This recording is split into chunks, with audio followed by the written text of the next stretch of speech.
हे राधे, स्वागत है आप सभी का आज की वीडियो में। आज हम पढ़ेंगे कार्तिक मास महात्म्य का 35वां अध्याय। श्री हरि विष्णु और राधे रानी की कृपा आप सभी पर सदा बनी रहे, यही मेरी कामना है। आइए शुरू करते हैं। श्री गणेशाय नमः। आज हम पढ़ेंगे तुलसी विवाह की विधि। इतनी कथा सुनकर ऋषिवर कहने लगे कि हे सूत जी, अब हम आपसे तुलसी के विवाह की विधि पूछना चाहते हैं, सो कृपा करके वर्णन कीजिए। ऋषिवरों का यह वाक्य सुनकर आनंद में मग्न हुए श्री सूत जी कहने लगे, हे मुनीश्वरों, अब मैं आपके सामने तुलसी जी के विवाह की विधि का वर्णन करता हूँ, इसलिए आप सावधान होकर सुनने का कष्ट करें। जब उत्तरायण रवि हो, गुरु शुक्र का उदय हो, विवाह के नक्षत्र हों और विशेषकर पूर्णिमा हो अथवा कार्तिक का महीना व भीष्म पंचक हो, तब तुलसी वन में व अपने घर में सुंदर मंडप और उत्तम हवन कुंड के सहित मनोहर वेदी की रचना करता हुआ ऋत्विज ब्राह्मणों को, जो विद्वान और राग द्वेष आदि से रहित हो, निमंत्रित करें और गृह यज्ञ आरंभ करें और मातृकाओं की पूजा करें। हे मुनीश्वरों, ऋत्विजों के उपस्थित हो जाने पर पहले नंदीमुख श्राद्ध करें। तत्पश्चात भगवान शालिग्राम बनाकर उनकी विधि विधान के साथ पूजन सामग्री से पूजा करें।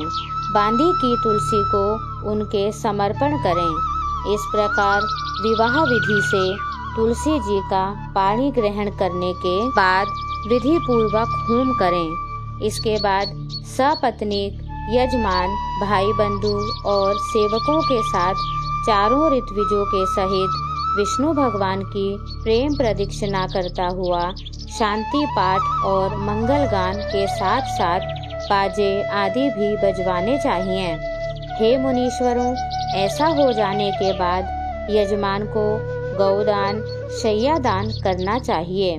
ऋत्विजों को दक्षिणा देकर विप्र भोज और जाति भोज करना चाहिए।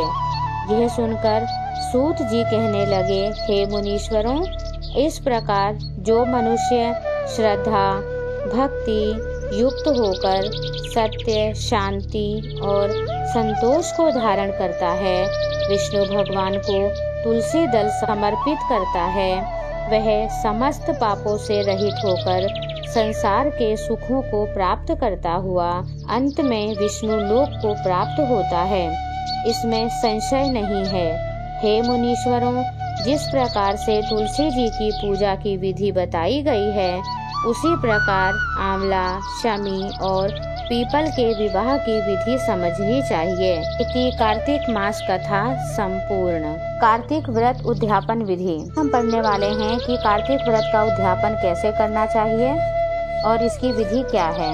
कार्तिक शुक्ल चतुर्दशी को प्रातः काल गंगा, जमुना अथवा किसी नदी आदि में स्नान ध्यान करके तुलसी जी के समीप 4 द्वारों का एक मंडप बनाना चाहिए। फिर पूर्व के द्वार के आरंभ कर क्रम से मृतिका यानी कि मिट्टी से निर्मित 4 द्वारपालों को स्थापित करना चाहिए, जिनका नाम शील, सुशील, जय और विजय है। इसके पश्चात तुलसी की जड़ के समीप एक वेदी बनाकर उस पर सर्वतोभद्र के ऊपर ब्रह्मादि देवताओं का पूजन करके वहां स्थापित तांबे के कलश के ऊपर स्वर्ण की बनी लक्ष्मी और विष्णु भगवान की मूर्ति को स्थापित करके इंद्र विष्णु रीति इस मंत्र से आवाहन कर पुरुष सूक्त के मंत्रों द्वारा षोडशोपचार पूजन करें और चारों ओर के लोकपाल और द्वारपाल आदिकों का पूजन करें। इसके पश्चात गीत, वाद्यदिक, मंगलगान और उत्सव करके रात में जागरण करें। प्रातः पूर्णिमा के दिन स्नान आदि कृत्यों से निवृत्त हो पवित्र होकर अग्नि की स्थापना कर और ब्राह्मण द्वारा विष्णु भगवान को तिल, घी आदि से हवन कर फिर सर्वतोभद्र मंडलीय देवताओं के लिए घी की आहुति देकर होम समाप्त करें और पूर्ण आहुति दें। इसके बाद पत्नी सहित 31 ब्राह्मणों को आमंत्रित कर उनका व आचार्य का यथाशक्ति वस्त्र, अलंकार आदि से पूजन करें। यथाशक्ति भोजन करावें और प्रार्थना करें कि आप लोगों के प्रसाद से मेरा कल्याण होगा।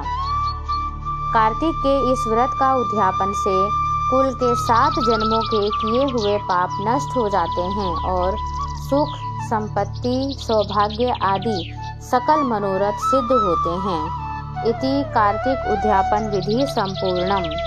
अगर आपको ये वीडियो अच्छी लगी है तो वीडियो को लाइक और चैनल को सब्सक्राइब अवश्य कीजिए और कमेंट में राधे राधे अवश्य लिखिए। मिलते हैं अगली वीडियो में।